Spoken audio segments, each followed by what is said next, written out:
India, Afghanistan ஏற்கனவே இவங்களுக்கான T20 மேட்ச்க்கான playing ஸ்குவாட அறிவிச்சிட்டாங்க. இப்போ ஒரு பக்கம் வீரர்கள் எல்லாருமே பயிற்சி ஆட்டங்களை மேற்கொண்டுட்டு இருக்காங்க. ஸோ இந்தியாவுக்கும் ஆப்கானிஸ்தானுக்கும் 3 T20 மேட்ச் நடக்க போகுது. அதுவும் முதல் மேட்ச் 11ஆம் தேதி ஆரம்பிக்க போகுது.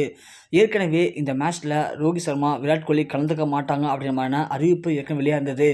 அந்த நிலைமையில இப்போ ஹர்திக் பாண்டியா, ருத்ராஜ் கேக்வாத், சூரியகுமார் யாதவ்னு சொல்லி அடுத்தடுத்து இளம் கேப்டன்கள் எல்லாருக்குமே இன்ஜுரி ஏற்பட ஒரு வழியாக வேறு வழி இல்லாமல் ஐசிசி இப்போ ரோஹித் சர்மாவை கேப்டன்ஷிப் பண்ண வைத்திருக்காங்க. அப்படி ரோஹித் சர்மா கேப்டன்ஷிப்பில் விராட் கோலி இல்லாமல் இருப்பாரா? ஸோ கண்டிப்பாக இந்த மேட்ச்சில் விராட் கோலி, ரோஹித் சர்மா 2 பேருமே இருக்காங்க. அதனாலேயே ரசிகர்கள் மத்தியில் இந்த மேட்ச்க்கான எதிர்பார்ப்பு இப்போது உச்சம் பெற்றிருக்கு. எல்லாருமே காத்துட்ருக்காங்க இந்த மேட்ச் எப்போ ஆரம்பிக்க போகிறாங்கன்னு சொல்லி. அந்த நிலைமையில் இந்த மேட்ச் குறித்த மிக முக்கியமான பயிற்சி ஆட்டம் பற்றின அறிவிப்பு தான் இப்போ வெளியாயிருக்கு. நேற்று தினம் இந்த 2 டீமுக்கு இடையில் ஒரு பயிற்சி ஆட்டம் நடந்திருக்கு. அந்த பயிற்சி ஆட்டத்தில் 40 வயசுக்கு மேலான நம்ம விராட் கோலி ஒரு அற்புதமான பேட்டிங்கை வெளிப்படுத்தியிருக்காரு. இவரை பார்த்து எல்லாருமே மிரண்டு போயிருக்காங்க. ஸோ இதனால தான் இவரோட டைம் மிஷின் சொல்கிறாங்க அப்படின்ற அளவுக்கு எல்லாருமே அவரை பற்றி புகழ்ந்து பேசிகிட்டு இருக்காங்க. அந்தளவுக்கு ஓப்பனிங்கில் இறங்கின நம்ம விராட் கோலி அதிரடியான பேட்டிங்கை கையில் எடுத்தாலும் கூட எப்படி T20 மேட்ச்சில் அவருடைய ஃபார்மில் இருந்தாரோ அதே ஃபார்மில் இன்றைக்கி பயிற்சி ஆட்டத்தில் சூப்பராக ப்ளே பண்ணியிருக்காரு. அடித்து தம்சம் பண்ணியிருக்காரு. ஆப்கானிஸ்தான் வீரர்கள் எல்லாருமே அந்த பிச்சில் நின்று வேடிக்கை மட்டும் தான் பார்த்துருக்காங்க. அந்தளவுக்கு அவர் அடித்த பால்கள் எதுவுமே கீழே போகவே இல்லை. எல்லாமே வான வேடிக்கை தான். ஒரே மேட்ச்சில் கிட்டத்தட்ட 9 6ம் 12 4ம் அடித்து 38 பாலுக்கெலாம் யாருமே எதிர்பார்க்காத அளவுக்கு அவருடைய முதல் செஞ்சுரியை கம்ப்ளீட் பண்ணியிருக்காரு இந்த மேட்ச்சில்.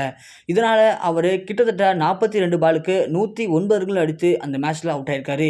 அந்தளவுக்கு மிகப்பெரிய ஒரு சாதனை பண்ணியிருக்காரு விராட் கோலி. அவ்வளோ ஸ்பீடாக இந்த வயசில் கூட அடிக்க முடியுமா அப்படிங்கிற அளவுக்கு எல்லாருமே வியந்து பார்த்துருக்காங்க. அந்தளவுக்கு ஒரு சாதனை தான் பண்ணியிருக்காரு. இதனால் இந்திய அணி இன்னைக்கு ஒட்டுமொத்தமாக 197 ரன்னுக்கு 6 விக்கெட் இழப்பில் மேட்சை முடித்தாங்க. 198 ரன்கள் அடித்தா மேட்சை வின் பண்ணிடலாம் அப்படிங்கிற களத்தோடு தான் ஆப்கானிஸ்தான் கிளம்பினது. ஆனால் அப்படியாப்பட்ட ஆப்கானிஸ்தான் அதிரடியாக விளையாண்டாலும் கூட இந்திய பவுலர்கள் கொஞ்சம் கொஞ்சமாக நிதானமாக ஸ்கோரை கண்ட்ரோல் பண்ணி 183 ரன்னுக்கெல்லாம் அவங்கள ஒட்டுமொத்தமாக மேட்சை முடிச்சிட்டாங்க. இதனால் இந்திய அணி நேற்று தினம் 15 ரன் வித்தியாசத்தில் ஜெயிச்சிட்டாங்க. இருந்தாலும் கூட நம்ம விராட் கோலி அடித்த அடியை பார்த்து அப்பயே ஆப்கானிஸ்தான் அவங்களுடைய முதல் கான்ஃபிடென்ட்டை இழந்துட்டாங்க.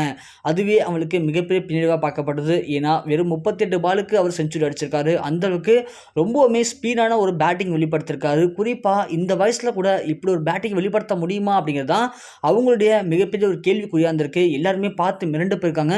இதே மாதிரி விராட் கோலி T20 மெயின் மேட்ச்சில் விளையாண்டார் அப்படின்னா கண்டிப்பாக இவர் அவுட் ஆக்கிறதுக்குள்ளேயே மேட்ச் முடிஞ்சிடும்.